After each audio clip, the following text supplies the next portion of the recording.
Elias Brennan had been many things in his life: a son of Texas, a second-generation cattleman, a Gulf War veteran who came home with less than what he left with. But out here, on 240 acres of dry, stubborn land, he was simply one thing: the last man standing. At 61, Elias wore solitude like a second skin. His days were stitched together by habit: check the fence lines, count the cattle, fix what time and weather had broken. The radio hadn't worked in years. The house phone crackled more than it rang. And he hadn't seen another human face in over 6 months. Not since Jake Morrison brought him a sack of feed and a bottle of wild turkey for Christmas.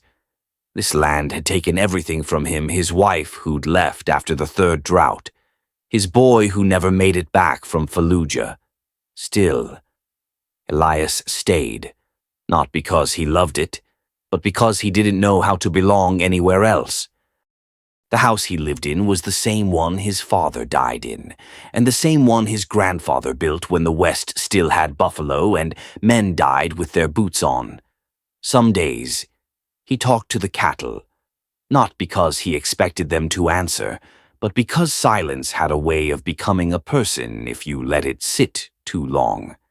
And his cattle, they were steady, predictable, until they weren't. The ranch stretched farther than the eye could see: a quilt of cracked earth, stubborn sagebrush, and grass that grew thin and bitter under the punishing sun. In the dry season, the sky looked like it had been bleached by time, and the wind carried nothing but dust and the smell of sun-baked wood. To outsiders, it was just empty land, a forgotten speck on a map no one cared to read. But to Elias, every slope and ridge had memory. He could ride blindfolded and still find the rock where his father carved his initials, or the narrow spring where he'd once seen his son rope a wild calf before the cancer took root. This wasn't just acreage. It was a graveyard of memories. And every fence post, every hoofprint in the dirt, reminded him of people who no longer walked the earth. He'd once heard someone say that the West was dead, but they'd never listened to it breathe. And then, one morning, the rhythm broke. Elias stood at his kitchen window, holding a cup of black coffee gone cold, when he noticed something off: not loud, not dramatic, but wrong. Every single one of his cattle, all 50 head, stood facing the exact same direction. Not grazing, not moving, just staring east. At first, he figured maybe a predator had crept into the hills. Cattle had instincts, sharper than most folks realized. But minutes passed, then an hour, and still not a twitch, not a tail swat, not a single shift in the herd. By noon, the unease in his gut had curdled into something deeper. Elias had been ranching this land for over 2 decades. He'd seen stampedes, droughts, calving deaths, wildfires, but he'd never seen cattle behave like soldiers, frozen mid-step, all fixed on something no man could see. The next morning, they did it again. Same direction, same silence, same unnatural stillness. By the 3rd day, he didn't need to count them. He could feel it, the pull in the air, like pressure before a storm, the kind of tension that set your teeth on edge and made the birds fly low. Except there were no birds, no chirping, no wind. Just awareness. It wasn't just that the cattle were looking at something. It was that they were waiting, like they knew something was coming, or worse, like they'd been called. Elias had lived long enough to know that sometimes land remembers things even when men forget. He recalled stories his grandfather used to mumble after too much rye. About a tribe that once lived beyond the eastern hills, before the white men fenced off their trails and dammed their sacred creeks. They worshipped a thing they didn't name, something that lived below the earth and demanded animal eyes to see the future. According to the old tales, when the earth cracked open in that valley, the elders closed it with fire and bone. And from that day on, the cattle knew never to cross that line again. Elias never paid it much mind. Legends were part of ranch life, like old bullet scars and bent branding irons. But now he wasn't so sure. Because if myths were born from truth, then maybe the land was remembering what fear used to feel like. By midday, Elias couldn't take it anymore. That morning had been worse. The cattle not only stared, but began to sway, ever so slightly, as if entranced by music only they could hear. The air had a weight to it, thick and electric, pressing down on his chest like a storm that refused to break. So he saddled Copper, his stubborn red mare with more sense than most men, and rode east. It wasn't a decision made with logic. It was the kind of decision ranchers make when their gut screams louder than their head. The land rolled out ahead of him, gentle at first, then rougher, as if warning him to turn back. But he didn't. Every step Copper took felt like it was pulling Elias into something older than time. He didn't know why, but he kept thinking about his grandfather's words. That valley don't want visitors.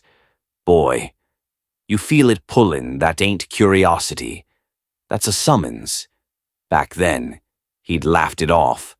But today he couldn't laugh. The wind wasn't moving. The sky hung still. And the silence around him wasn't empty. It was listening. As he rode, his mind flashed with half-forgotten memories. His boy's last phone call from the desert. His wife standing on the porch with her suitcase, her back to him. All the people who left and the one man who stayed. And now, something was calling him, as if it had finally noticed he was the only one left. It took nearly 2 hours of picking through rock and narrow trails before Elias reached the top of the tallest ridge. From there, he saw it, the valley. He didn't remember ever seeing this place before, and yet something in his bones said it had always been here, waiting. The grass stopped at the edge like it was afraid to grow any farther. Down below lay a wide depression, and scattered across its floor were bones, hundreds of them, maybe more, bleached white by sun and time. They formed strange patterns, like ripples around a dropped stone. Not just cows, not just horses, deer, elk, coyotes. Something had drawn them all here, and none of them had left. At the center of the bone field was a hole, perfectly round, maybe 10 feet across. Its sides sloped inward into blackness so deep, even sunlight refused to touch it. Elias dismounted, holding Copper's reins tight. The mare was uneasy, her ears pinned back, muscles tight as wire. The closer he got to the hole, the thicker the air became, and the smell not decay, not rot, but metallic, acrid, like hot iron left in the rain. It stung his nose, curled his stomach.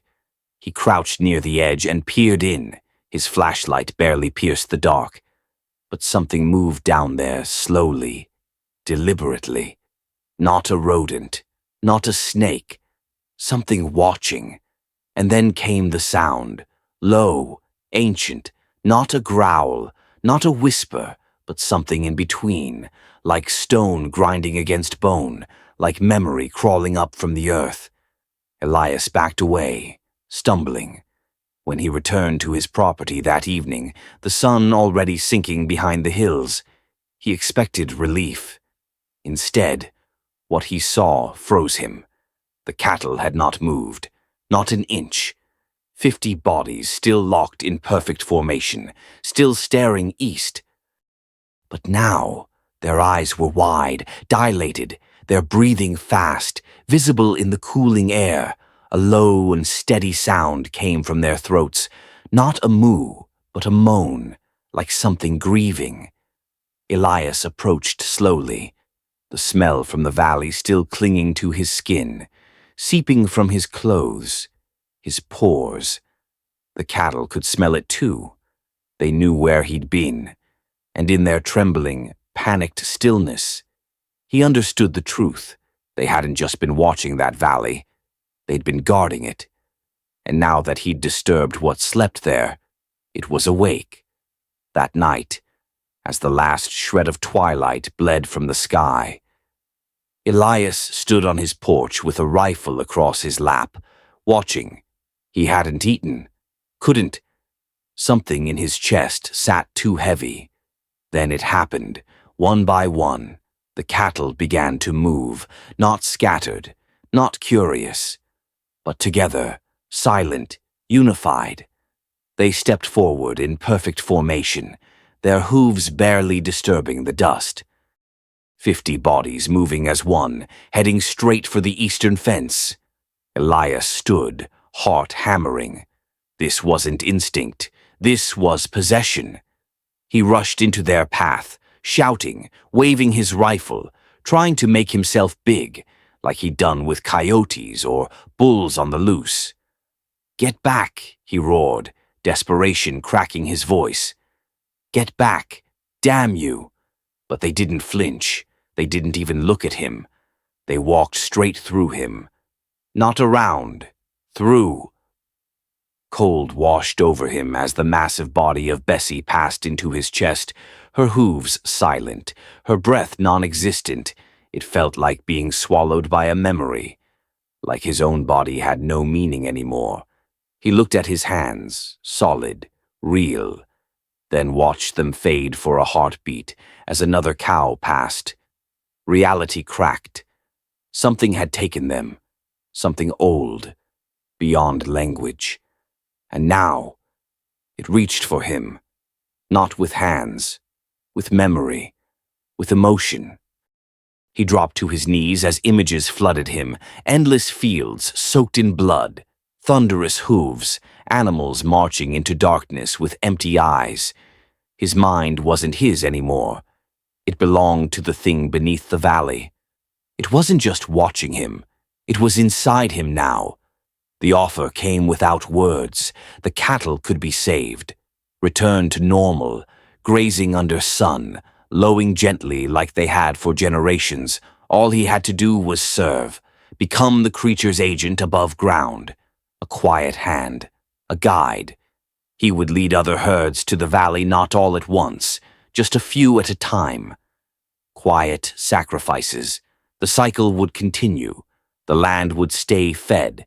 He would be left in peace. It promised no pain, just compliance, just surrender, and in exchange life.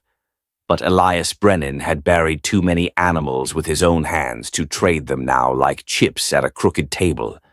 He had branded every hide, mended every fence they leaned against. These weren't just cows. They were the last thing in the world that had ever trusted him, and no damn thing from the dark was going to take that from him without a fight. His hands trembled as he raised the rifle. "You can take me," he whispered, "but you won't take them." At first, nothing happened. Then cracks, not in the ground, but in the air, like glass under pressure. The walls of the amphitheater beneath reality began to fracture. In the bones of long-dead animals, something stirred. Buffalo long gone. Mustangs shot by bounty hunters, cattle taken decades ago. Inside them, their true forms, their souls awakened. For the first time in centuries, they remembered what it felt like to be free. And they charged, not as ghosts, but as forces of nature given shape. The ground pulsed with thunder as the dead returned proud, wild, furious. They trampled through the entity's form like lightning through oil. The creature screamed not through sound, but through thoughts. Elias felt its agony as the very food it had fed upon for generations turned poisonous. Hope was killing it. His cattle led the charge, Bessie at the front, her hooves glowing with something ancient and beautiful. Elias followed, not knowing how, only knowing he had to. Somewhere deep inside the memory the entity had stolen. Elias saw it, the old silver shaft from his grandfather's mining days, where they'd once stored blasting powder. Still buried, still dry, still dangerous. He reached for it in his mind and found it waiting. A gift from a bloodline that had fought every kind of monster, man or not. The match lit itself. The explosion tore through both worlds. The valley shook. The sinkhole collapsed. The bond was severed, and the thing that had fed for centuries was gone. Elias came to with his cheek pressed against damp earth, the scent of rain settling into his clothes. The bone field was gone. No white shards, no shadows. Just grass fresh, green, and growing where nothing had lived before. The sinkhole had vanished, collapsed under the weight of whatever force had closed it, leaving behind a shallow depression, now filling with wildflowers and silence. He blinked, turned his head. The cattle stood all around him, real, solid, breathing. Bessie was chewing calmly 10 feet away, a string of saliva hanging from her jaw like nothing had ever happened. Not one of them bore a mark, and yet Elias knew. They remembered, somewhere deep in the muscle and marrow. They knew what they had marched toward and who had pulled them back. He rode home slowly, every bone in his body aching, but his hands steady on the reins. Copper walked without needing guidance, as if she too had seen something she would never forget.